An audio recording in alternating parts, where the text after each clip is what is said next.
ખાસ કરીને જે તાજેતરના સમયમાં સૌથી વધારે લોકપ્રિય બનેલી 108ની જે સર્વિસીસ છે એના સંદર્ભમાં પણ એ પ્રકારના રાજકીય અવલોકનો થયા છે. ભાઈ હવે મેં ઘણી વાર કહ્યું કે માની લો કે 108 આ એમ્બ્યુલન્સ સેવા એ જો ભારત સરકારની હોય તો દિલ્હીમાં ભારત સરકાર બેઠી છે ને, સોનિયાબેનનું ઘર દિલ્હીમાં છે ને, દિલ્હીમાં શરૂ કરો ને ભાઈ. તમારી યોજનાઓ તમને આને સારી યોજનાઓ તમે કેમ કરતા નથી? અને બીજી વસ્તુ એ કે તમે સમજી લેજો કે કોઈ યોજનાને દિલ્હીવાળા એમ કે કોંગ્રેસ વાળા કે અમે દિલ્હીના બેઠા સમજો કે યોજના સફળ થઈ છે તો જે પછી લાવો લેવા આવી જાય છે, નહીં તો નથી આવતા. એટલે આ પ્રકારની બયાનબાજી કરે છે. મારું એમને એટલું જ કહેવાનું છે, તમારે જે કહેવું એ કહેવાની છૂટ, પણ જોડે આટલું બોલો કે દર વર્ષે ગુજરાતમાંથી આટલા 1000 કરોડ રૂપિયા લઈ જઈએ છીએ અને સામે આટલા આપીએ છીએ. આટલું બોલો ને ભાઈ. આટલી ઈમાનદારી તો હોવી જોઈએ કે નહીં? અને ગુજરાતની જનતા નક્કી કરે. કોંગ્રેસના મિત્રો કઈ પણ બોલે આટલું પૂછજો કે ભાઈ આ બધું બરાબર, ગુજરાતથી લઈ કેટલા જાઓ છો જવાબ આપો. આટલું તો કહો. નરેન્દ્રભાઈ, બીજી એક વાસ્તવિકતા એ છે કે રાજ્યના લોકોના વિકાસની જયારે વાત હોય તો બહુ સ્વાભાવિક છે કે રાજ્ય સરકાર અને કેન્દ્ર સરકાર વચ્ચેનો જો સુમેળ ન હોય તો છેવટે તો રાજ્યના લોકોએ અથવા તો દેશના લોકોએ સહન કરવું પડતું હોય છે. શું કરવું જોઈએ કેન્દ્ર સરકાર સાથેના સંબંધો સુમેળભર્યા બનાવવા માટે? શું રાજકીય અવલોકનોથી જ એ સુમેળભર્યા બની શકશે? વિકાસની અંદર રાજકીય આટાપાટા આડે ના આવવા જોઈએ, ગમા અણગમા આડે ના આવવા જોઈએ. વિકાસની બાબતમાં ભારતનો છેવાડાનો માનવી, જે ગાંધીજીએ કહ્યું હતું એમ, અંત્યોદયનો વિકાસ આજ આપણા કેન્દ્ર બિંદુમાં રહેવો જોઈએ. અને આ જો કેન્દ્ર બિંદુમાં રહે તો હું મારું આ બધી બાબતો જતી રહે. ગુજરાતના હજુ કયા ક્ષેત્રમાં વિકાસ જરૂરી છે? અનેક ક્ષેત્રો છે જેમાં આપણે ઘણું, દાખલા તરીકે જે રીતનું ડેવલપમેન્ટ થયું છે ગુજરાતમાં, આ ડેવલપમેન્ટની અંદર હજુ પણ મને લાગે છે કે ખેતી ક્ષેત્રે ટપક સિંચાઈ અને ફુવારા પદ્ધતિ આખા ગુજરાતમાં આપણે પૂરજોશ મહેનત કરીને લાવવી જ પડે તો આપણી આર્થિક બાબતો જે છે સસ્ટેન થાય. એ જ રીતે ગુજરાતનો વિકાસ સમ્યક રીતે 3 બાબતોમાં હોવો જોઈએ: ઔદ્યોગિક વિકાસ, ખેતીવાડીનો વિકાસ અને સેવા ક્ષેત્રનો વિકાસ. Industry, agriculture and service sector, આ 30-30% લેવલે આપણે લાવી દઈએ તો ગુજરાતનો વિકાસ દર એકદમ સસ્ટેન રહે, લાંબા સમય રહે. એ જ રીતે રિજનલ ઇમ્બેલેન્સ, કોઈ એક જગ્યાએ રેડ કોરિડોર છે ને આપણે તાલીઓ પાડીએ ના ચાલે. ગુજરાતના દરેક તાલુકામાં સમાન વિકાસની તક. એટલે એટલા જ માટે ગુજરાતે એક સ્પેશિયલ કમિટી બનાવી 30-50 તાલુકા શોધી કાઢ્યા છે અને એના પર પૂરું ફોકસ કર્યું છે. અને મારું જે આ વખતે ધ્યાન છે એ છે હ્યુમન ડેવલપમેન્ટ ઇન્ડેક્સ, જેમાં પીવાનું શુદ્ધ પાણી, આરોગ્યની સેવાઓ, શિક્ષણની પૂરી તક, વ્યક્તિના જીવનની અંદર કુપોષણમાંથી મુક્તિ, આ બધા પાયાના મુદ્દા, એના પર આજકાલ મેં મારું ધ્યાન કેન્દ્રિત કર્યું છે અને એના સારા પરિણામો જોવા મળ્યા છે. અને હું માનું છું ગુજરાતે હવે જે ગતિ પકડી છે એમાં હવે આપણે આ કામ કરીને લાવો લૂંટીએ એવું નહીં, બધા જ કામો એક સાથે ઉપાડી લેવા પડે. અને ગુજરાતનો મિજાજ છે આ વખતે, બધા જ કામો એક સાથે ઉપાડી લેવાનો મિજાજ છે. નરેન્દ્રભાઈ, આપના સ્વપ્નનું ગુજરાત કેવું હોવું જોઈએ? એક, જ્યારે આપણે સ્વપ્નનું ગુજરાત કહીએ છીએ ત્યારે ગુજરાતનો જે આત્મા છે ને એ આત્મા ધર્મપ્રેમી, સંસ્કાર પ્રેમી, મૂલ્ય આધારિત એ આપણો આત્મા છે, એ જળવાઈ રહેવો જોઈએ.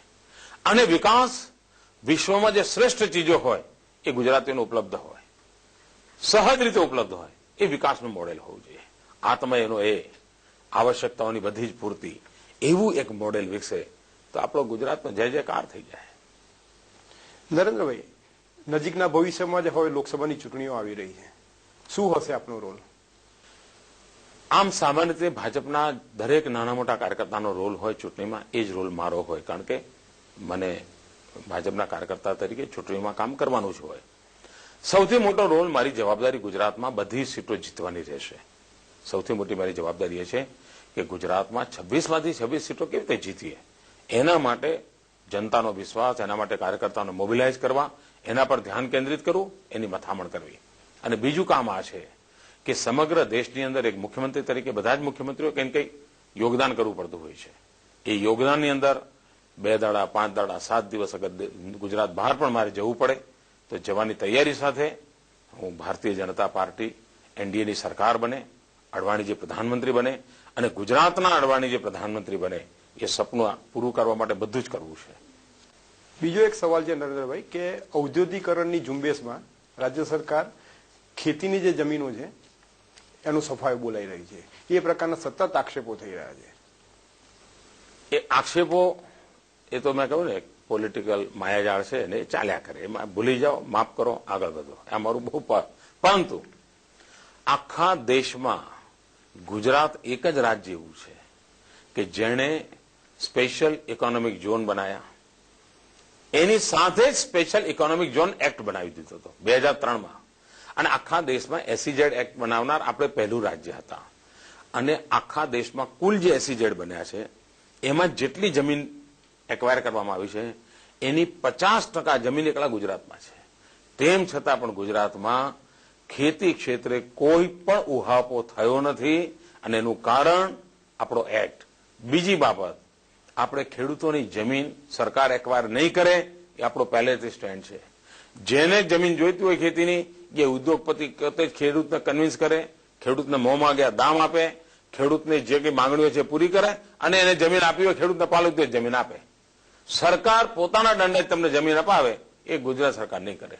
આ ગુજરાત સરકારનો સ્ટેન્ડ છે. એના કારણે સમગ્ર દેશની અંદર જ્યાં સામાન્ય ઔદ્યોગિકરણ છે ત્યાં પણ હોબાળા થયા છે.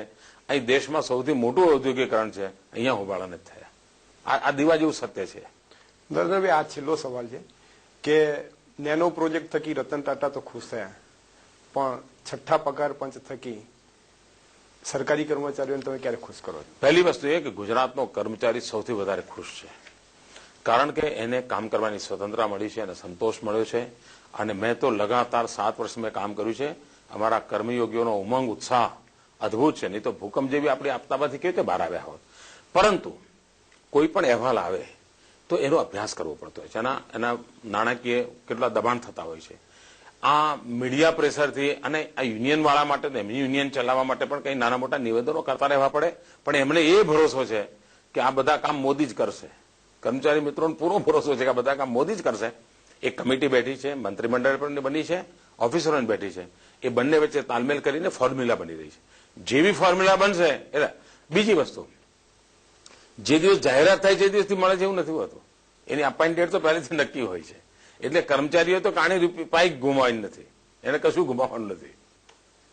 આભાર નરેન્દ્રભાઈ. ખૂબ ખૂબ ધન્યવાદ. ETVના દર્શકોનો ખૂબ ખૂબ આભાર. ધન્યવાદ.